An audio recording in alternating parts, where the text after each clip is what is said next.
Hello everyone. In this video I'm going to show you how to indent in Excel. This is useful to make your data sets more easy to read, easier on the human eye. Let's face it, tabular data, it comes out of machines most of the time, applications, and sometimes it's just really hard to decipher what you're looking at. So giving some space, some indentation in the columns helps the human eye get through all this data. So I've got a pretty simple spreadsheet here. Just to give you an example of what we're talking about, let's just pick a cell, and here on the home tab on the ribbon we have increase indent and decrease indent. So let's just click increase and you'll see what I'm talking about here. So there we got some separation. We can increase it even more to get more separation. So that is how you indent. So I'm going to put it back to its original spot. If we do the entire column, you can see that we're getting even more separation and it's becoming even easier to read.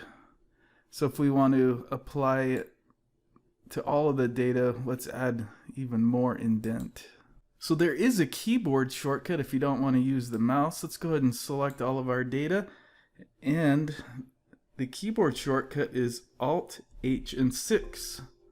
And to decrease the indent, it's Alt H5. And here's a tip with working with some larger data sets where it's not always quite so easy to select all the text, all the data like I showed you in the previous spreadsheet. One way that you could do it is to highlight the column headers and then increase the indent, and then just highlight the column headers and decrease it. If you wanted to indent the contents in all columns, you could hold down Control A to select all,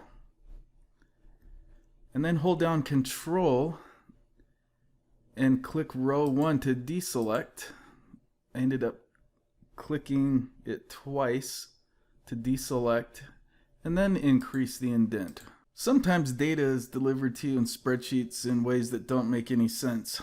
So you can see that there's blank space between actual columns of data here. So one way that you could quickly indent without having to go row by row or cell by cell is to highlight the data in column A, hold down Control, highlight column C, keep holding down Control and highlight the data in column E, and then apply your indent.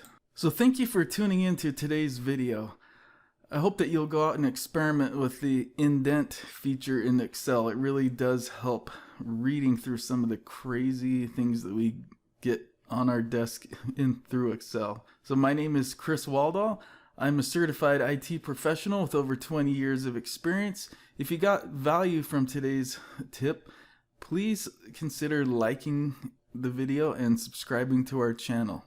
Hope you have a wonderful day, and we'll see you on the next video.